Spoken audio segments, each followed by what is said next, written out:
Hello, I'm Dr. Maurice Salama from Dental XP, and I'm going to be showing you and sharing with you the power of 3D dentistry, 3D planning software you see here from Simplant, Materialise.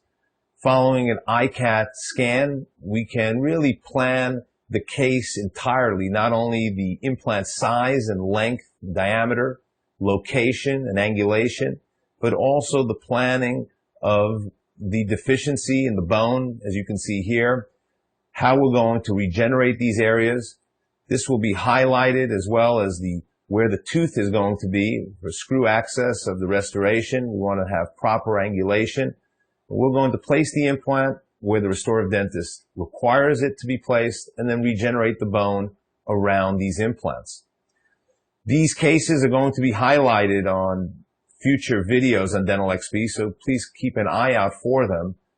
Also on the video where we talk about the utilization of stereolithographic models to pre-fit titanium meshes. How are we going to regenerate the defect that you see on the mandibular right region? Locating the mental nerve, mental foramen, the path of the mandibular nerve as it transcends through the ramus and through the mandible. Making sure that we're placing the implants and then planning where we're going to harvest the bone. Are we going to harvest the bone from the ramus shelf? Is it going to be a block graft? Is it going to be GBR technique? Are we going to use bioactive modifiers, space maintenance to secure the regeneration of these areas? One thing for sure is that planning, as you can see on this video, gives us enormous amounts of information. It tells us if we're far enough from the nerve, do we have a substantial deficiency of any kind that needs regeneration? Should it be done in a staged approach, or should it be done in one stage? What about the concavity on the mandibular lingual aspect? As you can see here on the top left screen, we want to make sure that we don't have a perforation of the cortex on the lingual, as it is very significant and can cause infection and failure of the implants. The buccal lingual ridge deficiency on both sides, where these teeth were extracted traumatically, causing a deficiency. Making certain that we feel confident that we can secure the appropriate graft material and plan this case out. This could have been done in multiple ways.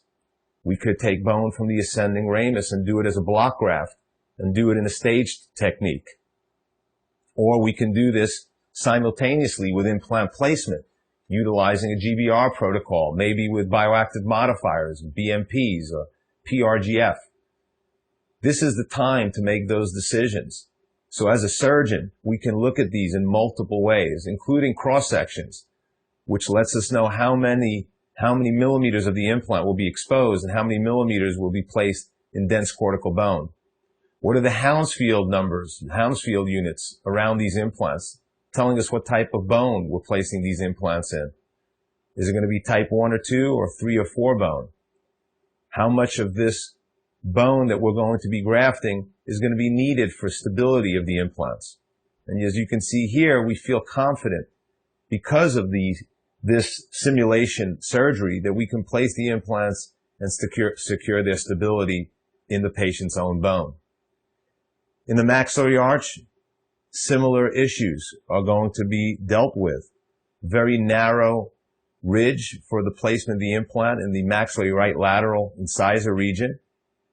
We feel we can place a narrow diameter implant, but we will end up with a deficiency in the ridge buccolingually and potential future threat exposure, which will require bone augmentation. Removing the teeth from the equation, we can see the type of ridge form we're going to be dealing with, the location of the implant in relationship to the adjacent natural dentition and the adjacent ridge contour and available bone. Also looking at this from a cross-sectional image, we understand how that ridge volume decreases substantially in the area of implant replacement.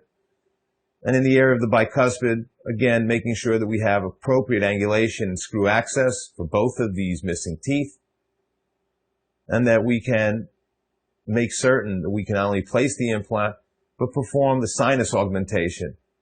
In this case, we don't have an implant that we can place without sinus augmentation. The bicuspid region, just a little bit of sinus augmentation will be necessary to secure an implant of appropriate length. In this case, 10 or 11 millimeters can be secured in an area that really only had about 6 millimeters of bone present to secure the implant.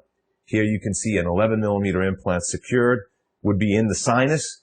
Therefore, we're planning to utilize an osteotome technique in this area during the implant placement surgery. We could either go with a short implant, a 6 millimeter, a 7 millimeter implant, or we can go ahead with a 10 millimeter implant and proceed with an osteotome technique in combination with implant placement. All of this is going to be managed looking at it on the CT scan. You can see here how the sinus would have perforated with the implant placement in the bicuspid region if we didn't plan on a sinus lift osteotome protocol. It would have been minor, but no reason to take this risk, and especially if we're placing a slightly longer implant. So very, very good technique from using this technology, CT scans, stereolithographic models, and of course simulation surgery on the computer is an ideal way to plan these cases.